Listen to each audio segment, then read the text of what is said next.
Hi, my name's Andy Tidy, and the purpose of this video is to ask for your votes in the forthcoming CRT National Council elections.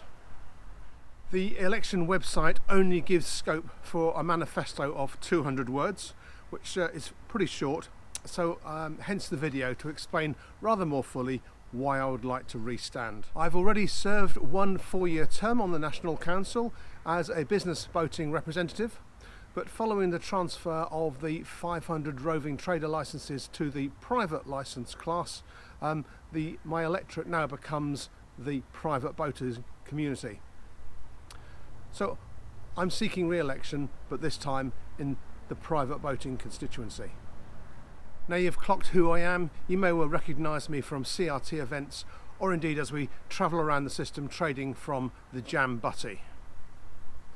If you'd like to vote for me, you just need to make sure that you vote between the 20th of January and the 14th of February. All 12-month licence holders who were registered on CRT's books on the 19th of September will be eligible for an online vote. So don't miss your opportunity to make a difference. So if that's all you need to know, you can click off now and go and do something more productive. However, if you'd like to know a bit more about the CRT's National Council and what we do, I'll carry on. But a health warning. This is Andy Tidy's view of how the CRT National Council features in the scheme of things. If you want the chapter and verse, there's a really great section on CRT's website that explains exactly how we work and what we do. CRT is an independent charity hived out of the old British waterways. Its job is to look after the canals, its infrastructure, and ensure that it's going to be used for generations to come. Now, probably one of the most significant groups in CRT are the trustees. This is the body that kind of is entrusted to the ownership of the thousands of acres of land and nearly £1 billion worth of assets which make up the Canal and River Trust. There are 10 trustees under the chairmanship of Alan Layton, and together they look after the strategic direction of CRT, working with the executive team led by Richard Parry, which obviously leads me on to the executive team. This is the doers, the paid workforce of CRT, and they look after all those locks and the dredging and the vegetation management and the hydrology, the PR, everything to do with making the Canal and River Trust happen. The trustees are all unpaid, and they provide the oversight, and they act as a governor and a check against what CRT are doing, whereas the executive are the paid section of the organisation. And so that comes to the National Council, which I've mentioned third. In reality, they sit at the very top of the governance tree. Everybody is accountable to somebody else. The executive is accountable to the trustees, but the trustees have to be appointed.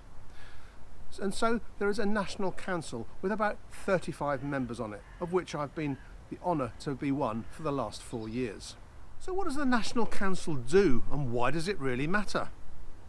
Well, the National Council has the power to appoint and unappoint the trustees. If the trustees do something which collectively the National Council feel is against the interests of the trust, they, along with the Secretary of State, have the power to sack them, I guess. But by extension, they also have the responsibility of organising their appointments. And so the Appointments Committee always includes members of the National Council, including some elected voter representatives. The need to sack trustees obviously is a nuclear option, and one that we all hope would never ever happen. But the power sits there, and therefore, although it's a bit of a passive power, it's a really important part of the checks and balances of the governance structure of the trust. The makeup of the National Council is potentially 50 people, but in reality about 35. And they represent a broad range of people with an interest in the success of the Canal and River Trust. And they're made up of a number of different populations. the chairs of the regional advisory boards all automatically have a place. There are some members, like myself, who are elected. We're elected from the private boating community, from the business boating community. There are some elected from the Friends, others elected from employees. But there are some sections and interest groups where there isn't a natural electorate, and these individuals are co-opted onto the National Council. And the co-opted members include areas of interest like the Ramblers Association, the British Canoe Union, Sustrans and Fisheries. So as you can see, the aim is to try and make sure that the National Council of CRT has a representative voice from all the people who are interested in the success of the canals and rivers. So what power does an elected representative have on the National Council?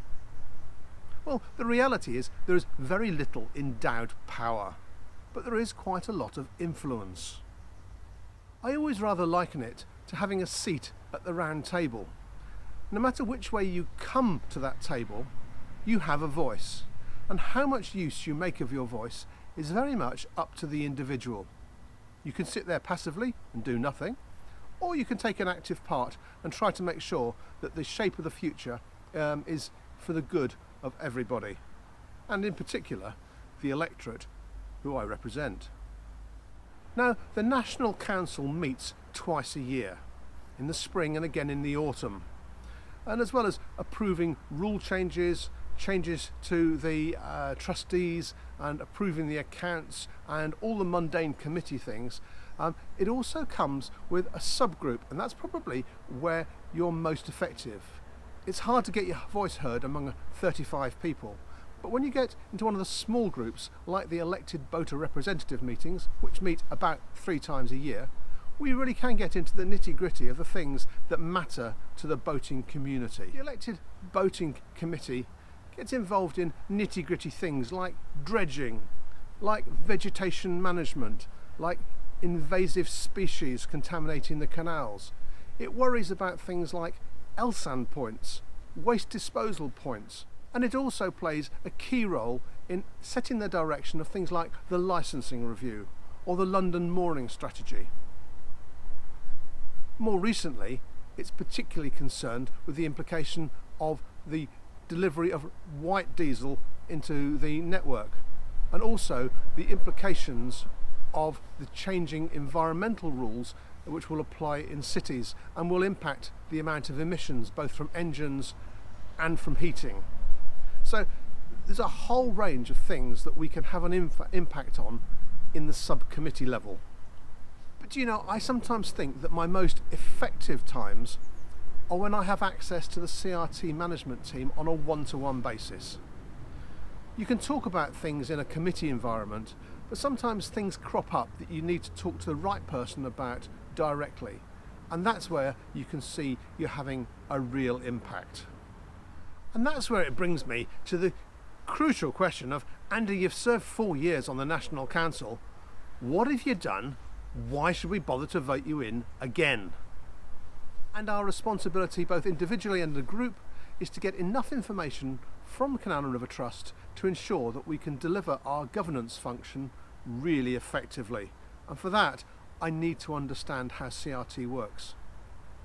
And that actually takes about 18 months to 2 years to really get to grips with the individuals and the structure. So I think I've only really been effective in the last 2 years, 2.5 years of my term in office. And what I'd like to do is to capitalise on all that I've learnt and continue to serve in this function for another 4 years. But there are things that I know that in the last few months I specifically have raised and brought to the attention and created a discussion around them. And one of those is challenging the policy to borrow long-term money in order to invest in further investment properties to raise income for the trust. I'm not saying I disagree with that policy, I just want to understand the pros and cons, the risks involved in the strategy, and how far we would actually go. As a roving trader, I attend a lot of organised canal events. Some are good, some are not so good. So I'm able to suggest that CRT can act as a catalyst and organise a training session when festival organisers, old and young, can come along and pick up best practice.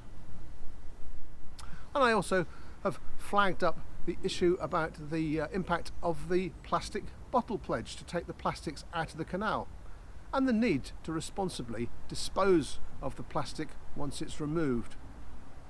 So they're just 3 topical things that I've clocked in the last few months and flagged in with the executive management. So to finish off, why vote for me? Well, as I said at the outset, the roving trader licence class is about 500 strong, and it was in danger of dwarfing the business boating community. The danger that you could have representatives looking after the interests of the roving traders, which is great, but then you'd lose the voice of the hire boat industry, the boat manufacture industry, the servicing and the boat yards, the marinas. These are all voices which are absolutely crucial to have on CRT's National Council. So the decision was made to take the roving traders out of that constituency, leaving that free for the big businesses, and to include the roving traders into the private boating constituency. Because, as they say, roving traders have more in common with ordinary boats when it comes to travel than the big businesses. And so I'm asking to be selected as one of the 4 private boating representatives for the next 4 years. I travel the length and breadth of CRT's waters each year. I spend the summer months afloat, normally covering about 700 to 800 miles. So I get a very good feel of the state of the navigation and the issues that face us boaters. As a roving trader, I also operate in the business field, so I get a take on what are the needs of the roving trader community. And my personal views become enhanced by inclusion in the online forums like Canal World Discussion Forum and London Boaters, to name just 2. I've been boating for 50 years. Yeah, I did start very young, I'll have to admit. So I've got a passion for the ongoing prosperity and maintenance of our absolutely unique historic canal infrastructure. Which takes me on to my passion for the history of the canals. I started out being a geographer, and I find myself ending up as a historian. I write a lot of articles about the history of the canals. They mostly feature in Waterways World and Narrowboat. I write quite a popular blog called Captain Ahab's Watery Tales, and I also make a series of videos on lost canals, and that features in a video YouTube channel called Life at 2.3 miles an hour, which you know because that's where you're watching this. So I have an absolute passion for the success of our inland waterways, and by extension I have a passion to make sure that the body which controls our inland waterways is also successful and it does the right things in the right way. So I would ask you, please vote for me when the elections come round in January the 20th to the 14th of February. It'll be online, and as I say, if you were a registered 12-month licence holder in September 2019, you have a vote. Please use it. Thank you very much.